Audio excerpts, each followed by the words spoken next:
We are continuing in the previous class.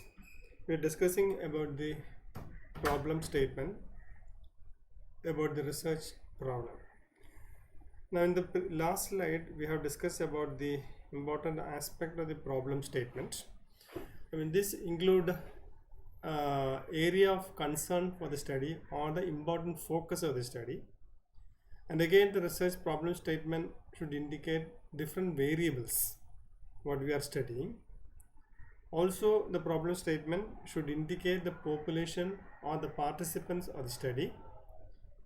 Then the setting for the study where we are conducting the study should be included, including the methodology. So we stopped our class with this. We are going to the next slide. The statement of there are so much formats are there for statement of the problem.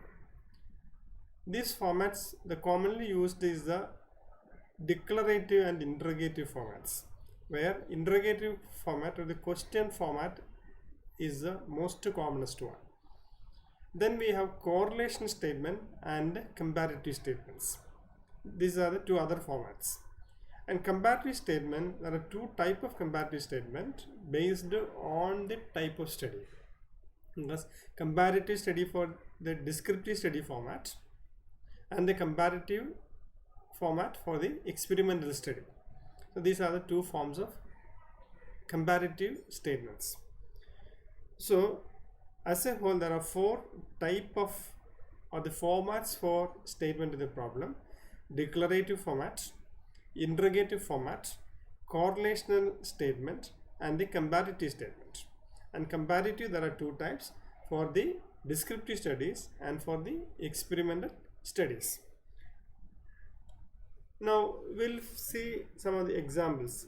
In the question form, that is interrogative statement, that is the most commonest form of statement. In all our research studies, we have to write the research question. For example, in a study where we are discussing about is there a relationship between preoperative teaching and anxiety, reduction in the anxiety. Just before the study operations, we are giving a preoperative teaching for the patients who are going to undergo a surgery, and we are measuring their anxiety level just before the teaching and after the teaching, or in comparison with the one group we are giving teaching, another group we are not at all giving teaching, and after the teaching we are measuring the anxiety. Is there any reduction? Is there any relation? No reduction can be there, increase in the anxiety can be there, or reduction in the anxiety can be there. So that is our study. So we are raising question: is there a correlation between preoperative teaching and anxiety? That is the interrogative form, question form. And declarative, that is statement form, this comes as in preoperative teaching may influence anxiety level among patients undergoing surgery. Now here we are not including in the statement of the problem, we are not including all the other aspects we have discussed, that is not given here, but that is a format. Now this is a correlational statement. Correlation means we are trying to find out relationship between two variables. For example, is there any relationship between cancer occurrence and smoking and lung cancer? That's a relationship study. And here the format is like that: is there a correlation between independent variable, that is x, and the dependent variable y in the population? That's a question. Is there a correlation between independent variable and a dependent variable? For example, in a study where anxiety and we are doing a study about the sectional examination and anxiety, and you are writing sectional examinations, isn't it? So is there any anxiety related to the sectional examination mark after writing the examination? That's what you are studying. So there are two variables. One is anxiety, that is the independent variable, we will say that, and the sectional examination mark is the dependent variable. So the question form is that, is there a correlation between anxiety and sectional examination mark of BSc nursing students? So this is how we state the question in the correlational statement. The next is a comparative descriptive study. I mean, the format will vary for the experimental study and the correlation studies, non-experimental studies. Here the first statement is that, is there a difference in the OE, that is a dependent variable, between the subjects in the population who have X characteristics and those who do not have X characteristics? So this is a format. Now the example of question is that, is there a difference between preoperative patients who have high anxiety level compared to preoperative patients who do not have high anxiety level? So this is how we have to frame the question. Now when we look at the experimental formats for the experimental studies, the format is that, is there for the experimental studies, always we have two groups. Experimental group is there and control group is there. Experimental group means that group which receive an intervention, and the control group not receiving an intervention. So that is a basic difference. You will understand this much when we discuss about the design of the study, when we study experimental studies in detail. So format is that, is there a difference in OE, that is a dependent variable, between group A who receive X, that is the independent variable, that is the intervention, and group B who do not receive X? And the example, is there a difference in the preoperative anxiety level of patients who are taught relaxation technique compared to those patients who are not taught relaxation technique? So that is a way you have to ask the question. So this is how different formats are there. Now we go to the criteria of a good research problem. A good research problem, when we say that a good research problem is always, it should be relevant one, and it is significant and usefulness of the problem. Then again, researchability of the problem and feasibility of the problem. So these are the four important criteria, and under feasibility we'll discuss about a few additional sub points under feasibility, how we call a study as feasible. So the first one is the relevance of the study. Is the study is relevant? So when we call a study relevant, we consider the suitability of the problem, whether the study is a good study, a suitable study for the researcher, for the population, and for the benefit of the society. It's a suitable one. It is a relevant in the particular period of time. For example, if you are doing a study about COVID-19, that's a highly relevant study because we are suffering with the pandemic. So this is the relevance. Now, significance and usefulness of the problem means the result of the study may have a theoretical relevance and lead to practical application.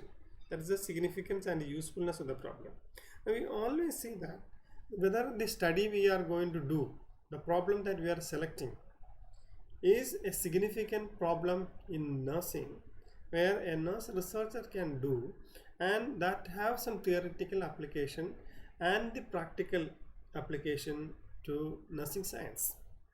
So the result of the study may have theoretical relevance and lead to practical application. That is the significance and usefulness. Now when we write a research report, this is an important heading in chapter 1, the introductory chapter. We have to describe and we have to state this, my study is significant, and my study is useful, and my study is important. So that we have to prove.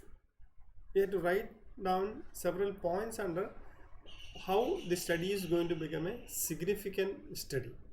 So the significance and the usefulness of the problem we have to discuss, and based on the implication, based on the importance, based on the study result, that is going to have a theoretical relevance, and which leads to practical application.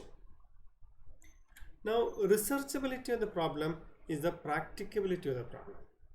Whether this research is practicable one. So we are able to do this research with our limitations, because we know that there are a lot of studies which we cannot do as a nursing professional. For example, a drug study or a surgical intervention is needed. So we may not be able to do the study, or we want to do a study about whether nursing is significant in the space. For example, in the moon, is there is a chance for nursing care. So these type of studies, even though we can say that is very useful in the after 50 or 100 years, but this is not practicable study. So the practicability of the study is also an important aspect of a research problem. Now, what is the feasibility? Feasibility is the next point to be discussed. The feasibility is it possible to do the present study under the present circumstance? That is a feasibility. So under that, we have to discuss about many aspects, many points we have to discuss to see that our study is a feasible study. Is it possible to do the present study under the present circumstances? So under the feasibility, we have to discuss about the time and timing of the study, availability of the subjects or study participants, facilities and equipments, money and other resources, experience of the researcher in the present study or the guide also, permission from authorities, ethical acceptability, and by considering the possibility of harming others while doing the proposed research, interest of the researcher in the selected topic, and urgency of the result. So these are some of the other factors we have to discuss under feasibility. Now, what is time and timing? Time is the duration of the study, and timing is the frequency of the study. So these two factors we have to consider, time and timing. Time is the duration. So is it possible to do the study within the time? That's an important factor for UG, PG, PhD studies, because we have time bound studies. For the UG students, we will get only 1 week for data collection, PG students 1 month, and PhD students maybe 1 or 2 years. So is it possible to finish this particular study within a stipulated period of time? So that is the question. Time is the duration of the study, and whether we will get adequate samples within that particular period of time. That's another point also is there, we will discuss. Then timing is the frequency of the study. For example, whether the follow up the subject and come back for the examination and a further data collection, second or third data collection in every month. That is the frequency. That is the timing of the study. So at what interval we have to collect data? Again, the second set of data, third set of data, at what interval we have to collect. This is we call the timing. So these two are important when we select a research problem. We will select a research problem if the timing is okay and the time of the study is okay. Now next factors, as I mentioned, is the availability of the subject or study participants. Availability of the subject or study participant means sometimes we will select a study, very good study. All the other factors are good, but if the study participants are not there or the subjects are not present, for example, you are planning to do a study on diarrheal disease, especially in March, April, May, the hot season. That diarrheal disease, we may not get an adequate number of subjects for the study. And another rare disease, the sample size you are calculated as 100, Whereas within the period of 1 week in our hospital, in the setting, we'll get only 5 or 10 patients, rare disease. The samples are inadequate. So availability of the subject or study participant is also needed for feasibility. Then facilities and equipment is another factor we consider, whether we have sufficient facilities and equipments. For example, we want to do a laboratory experiment about the blood values, whether we have that much support in the study, resource persons are there, equipments are there, etc. And again, in order to do the research, whether we have sufficient books and literature related to the subject, whether we have printing facilities, binding facilities, all those facilities are there or near to our research center. So that is the facilities and the equipments. Some studies, animal studies will be done, so animal lab is there. So all those facilities we have to inquire and make sure to continue the study and select a research problem. Then money and other resources, another important thing. In all the studies we need money, expenditure is there, we have to prepare budget before the study. So whether we have that particular source of income to support our study, sufficient money is there for the study, and some unexpected expenditure may come to meet that also. And other resources, as I mentioned, the printers, library books, language editing may be needed. So all those facility also we have to see. Then experience of the researcher in the present study is another factor, whether we have sufficient experience in the particular field of subject, or at least if we have not that much experience, whether a guide is available to guide us who have sufficient experience in that particular field of study. So that is experience of the researcher. Then permission from the authority is another factor.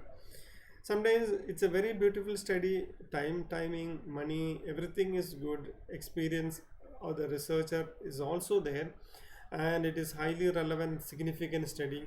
But after arranging everything, when we go for the permission from the authority, for example, you are doing a study that may affect badly the reputation of Amila Institute of Medical Sciences, director naturally won't give permission. So after arranging everything, when we go for permission, if you are not getting permission from the authority, so everything is going to become a waste.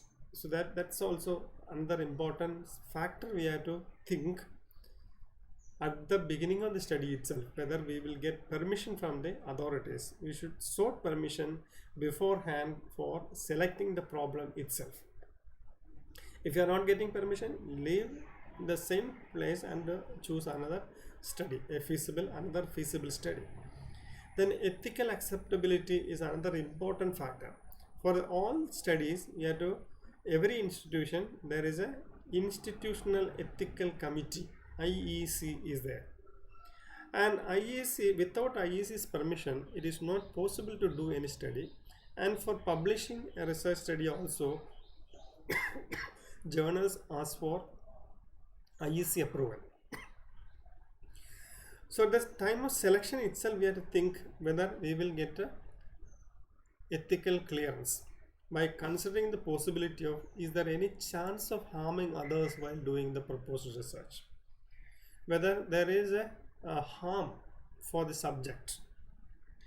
This include economic harm, pain, blood sample collection, is there any leak of confidential informations. So all these things, whether that will badly affect their reputations, physical health, mental health, economic aspect, etc. So only by considering all these aspects will get the ethical clearance, so ethical acceptability. Then interest of the researcher in the selected topic is another important factor. So that we should be interested, otherwise naturally we will not do the work with the sincerity. So interest of the researcher is also a factor we have to consider. Now, not a necessary factor, sometimes we develop interest during the course of study also.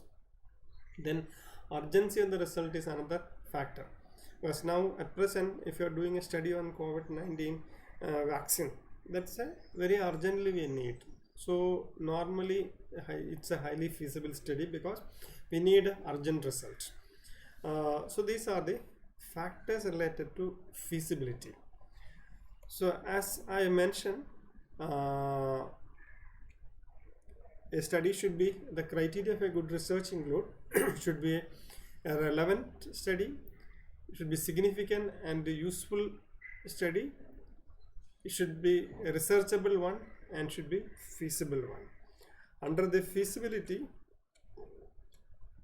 time and timing, availability of the subjects or study participants, facilities and equipments, money and other resources, experience of the researcher in the present study, permission from authorities, ethical acceptability, interest of the researcher in the selected topic, and urgency of the result.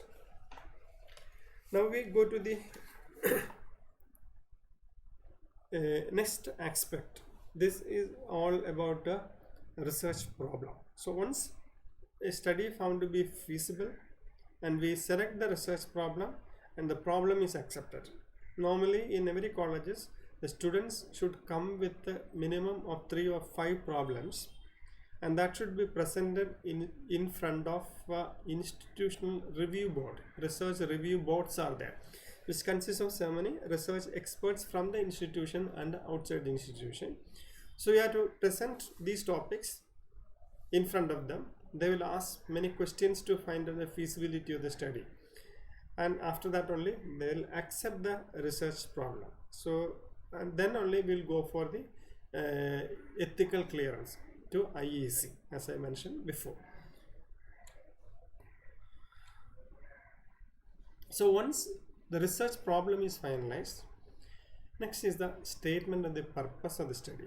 So you have to, what is your major aim of the study? What is the final outcome of the study? What is the purpose? Why you are doing this particular study? That we have to state. So purpose is the summary statement about the overall goal of the study. It denotes the substance of the study. It provides the general directions of the study. And the statement of the purpose identify the key study variables and their possible interrelations, as well as the population of interest. The term like aim, sometimes we use these terms, aim, goal, intent, etc. are used instead of purpose in literature for stating purpose. So some literature you can see the aim of the study, that also means purpose. For example, the purpose of study is to describe different factors causing preoperative anxiety among prospective patients to undergo cardiac surgery. So that is how we state the purpose of the study. This is an example of statement. So this indicates that what is the ultimate overall goal of the study. Finally, what you are want to achieve out of the study. Now again, we will derive objectives of the study from the purpose, because objectives are going to be the subdivisions of purpose. So next aspect is objectives. Objectives, as I mentioned, is a subdivision of the purpose. So the purposes we divide into, in order to achieve our ultimate aim, ultimate purpose, we divide that into several subdivisions or objectives. So the part of that, so objectives are clear, concise statement about the intended achievement of researcher in a research study. I'll repeat, objectives are clear, concise statement about the intended achievement of researcher in a research study. So as mentioned, objectives are always should be clear.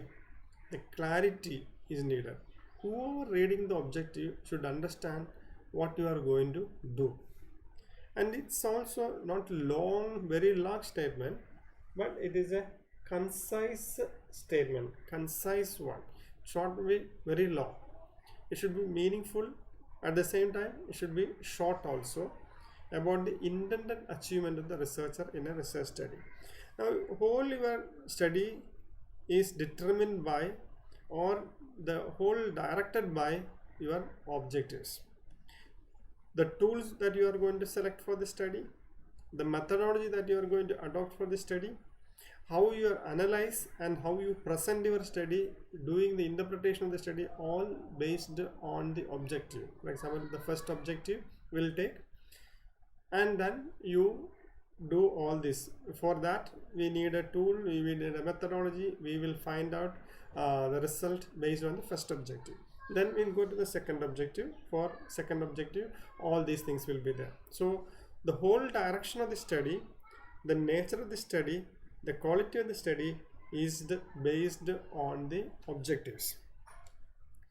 What is the need for objective? As I mentioned, provide proper direction of study. It helps in the selection of appropriate methodology for study. It helps for accurate tool formulation. Avoid unnecessary resource expenditure. Otherwise, there will be a lot of repetition can be there. There can be a lot of duplications can be there. So this can be avoided by a good objective. And we should be able to focus on the study, and we should be able to organize the study properly with the objective. If there is no objective, you will be blind in doing the study, because you do not know where to start, how to proceed, and where to end our study if there is no objective. Take for example, if I am taking all of you to the top floor of the casualty block, it's a 10th floor building, and I'm wrapping all your eyes, all students, both eyes, with a black cloth, making all of you blind, and asking you to come down or to the nursing college without any vision. What will happen? Somehow you will reach to the casualty, because you will fall down and break your bones or head injury, or you will land up in the casualty. So that's what going to happen. So you will never achieve your final outcome if there is no vision is there. Similarly, if objective is not there, you will nowhere end. You will not achieve the outcome. So objective is a vision of your study. The whole study is directed by, whole study is determined by, the quality is determined by your objectives. So formulating objective, the most important aspect on you have finalized your research problem. So what are the characteristics of objective? From the definition itself, we have identified that it should be clear and concise. So the first quality you have to remember is the objective need to clarity is needed. Definite, should be definite. There is no ambiguity in stating objective. It should be definite. At the same time, concise also, not too long, because too long sentences reduce clarity. So objective should be clear, definite, and concise. Objective would cover different aspects of the problem and its contributing factors in a logical sequence. So the objective should cover different aspects of the problem and its contributing factors in a logical sequence. Arrange objective on a sequence from the first objective to the last objective. Objective should be stated in operational or achievable term always. Now otherwise what will happen is that becomes non-operational. So that verb that you are selecting for stating objective should be operational objective. That should be functional, workable objective, measurable objective, achievable objective. And again, the objective should be realistic always, and objective can be evaluated also. Something measurable or observable can be evaluated, then only you can achieve that objective. So these are the important characteristics. At the same time, objective should be unequivocal also. That means avoid words with many meaning to write objective. For example, if you are using understand, the word understand in writing objective, at the end of the study, all subjects should understand about balanced diets. So that means understanding is different. For example, if I know the meaning of that or that one definition, it's understand for me. Another person, only if we know the pathophysiology diseases, then only understand is there. So that is a multiple interpretation is there. So these type of words we have to avoid, then only it becomes unequivocal. So these are the characteristics of objective. I'll repeat once more. Objective should be clear, definite and concise. Should cover different aspects of the problem and its contributing factors in a logical sequence. Stated in operational or achievable terms. Should be realistic, can be evaluated, and it is unequivocal. Now, how we are to state objective? Statement of the objective, as I mentioned, should be clear and concise. Use either you can declarative statement, that is in the statement form. I mean, normally we always state in the declarative form only, in the statement form only. Then write in the present tense always, because that's why we are going to achieve. Okay, so present tense. Limit the number of objective according to the complexity of the study, because as the number of objective increases, the complexity of your research also increases. In UG studies, we'll have 1 or 2 objectives. PG studies 2 or 3 objectives, and PhD studies 5, 7 objectives. Because when one objective is added, that objective need 1 or 2 tools or more than that tools, and that need separate methodology, and that have pages of analysis. So as the number of objective increases, the complexity of the study also increases, so that it limit the number of objectives. Then use verbs that can be evaluated and realistic, as mentioned before. So this is how we have to state our objectives. Now, format for developing objective: to identify elements or characteristics of variables in a specified population, to describe the existence of variables in a specified population, to determine the difference between group 1 and group 2 or to compare groups, to determine and identify relationship between independent and dependent variables in a specified population, to determine whether certain independent variables are predictive of a dependent variable. So any of these formats we can use for writing objectives. Now this is a comparison between purpose and objective. This is one form of questions in the KUHS examination. That is why we have included the differentiate between purpose and objective. Purpose, I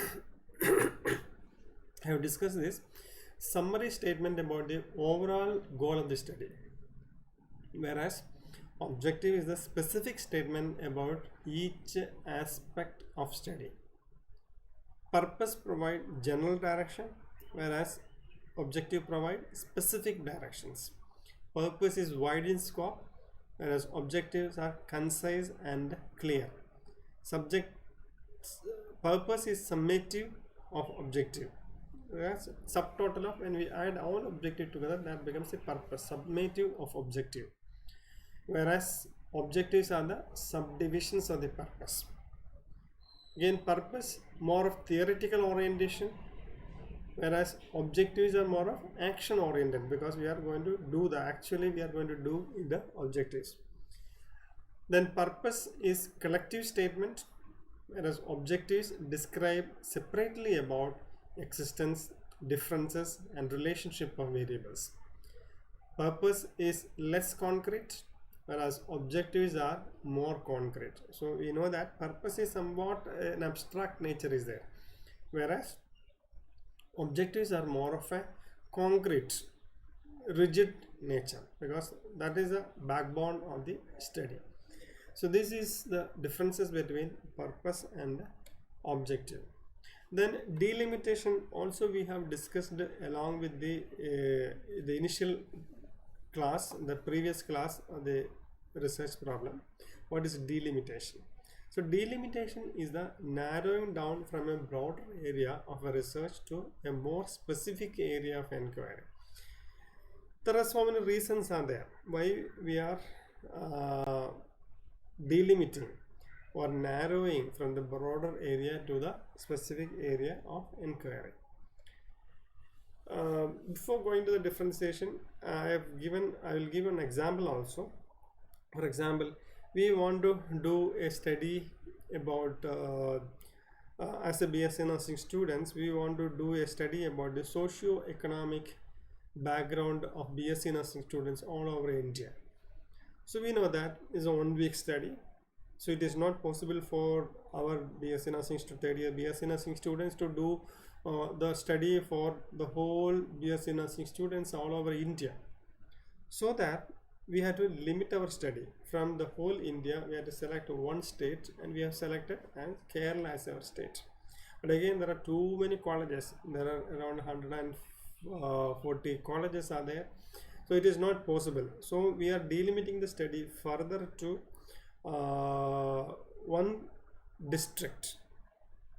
From the state, we are selecting one district. So we are limiting the study to one district. For example, we have taken Thrissur district. Again, there are too many colleges are there in the Thrissur district. Around 14 colleges are there. It is not possible for us to visit all the colleges because it is 1 week study and only 5 students are there in a group. So we want to limit that to a taluk or a panchayat. So we are selecting Adata Panchayat. And if there are too many colleges are there in Adata Panchayat, again we can limit to one college, single college. Finally, we are limiting our study to Amala College of Nursing. And again, if we have too many batches are there, we can limit that to one batch of student also. So this is how we delimit from a broader area to a more specific area, so that we can do study with more scientific vigor and by avoiding a lot of biases to the specific area. So now we will see what is the difference between limitation and delimitation. So limitation, as I mentioned before in the previous class, these are we are unable to do the study, or we cannot improve our study because of the limitation. For example, I have want to conduct a study in Tamil Nadu or in a population where for example the guest laborers present, we call as the laborers from Orissa, from other states. There are so many people are there. We want to do a study among them, but we do not know the language. So that is a limitation. Because of the limitation, we may not be able to do our study in a more scientific way. So this is a limitation. Okay, so now we will see what is the difference between limitation of a study and delimitation of the study. First is the factors. Limitation means the factors which prohibit a researcher to conduct research in a more better way. As I mentioned, language problem, time problem. Sometimes we cannot do an experimental study, even though research demand experimental study. So these are so many factors which prohibit researcher to conduct research in a more better way. Whereas delimitation are the characteristics that enhance the researcher to conduct the study in a more better way. Then limitation is a restrictions in the study that may decrease the credibility and generalizability of the findings. But delimitation includes those restrictions that the researcher placed on a study prior to gathering data. So these are the limitations. We are doing all these things before the before the commencement of the study, in the planning phase itself. Okay, now the third point in the limitation is the external or internal factors in which the researchers have no or less control. I mean, sometimes it may be purely an external factor. For example, in a study, we cannot control. We are doing a study about the learning experience. We cannot control some of the noise that is coming from outside. For example, in this class also, you can hear a lot of noise from the external source. I cannot control. It is coming, and it is recorded, and that is affecting the sound quality of this class. So these are the external factors. Sometimes it can be an internal factors. For example, in a previous example, the language problem, it's an internal factor. So any external factors, internal factors in which researchers have no or less control. Whereas delimitation means these are the purely internal factors which are selected by the researcher. Then limitations indicates weakness of the entire study, and it happens accidentally. Delimitation indicates the cutoff point beyond which the researcher does not intend to prove, and it is done purposefully also. Whereas limitation is an accidental one, whereas delimitation is done purposefully to improve the quality of the study. Limitation makes the research vague and biased, whereas delimitation makes the study more specific and more scientific. Limitations are the characteristics by lack of experience of the researcher.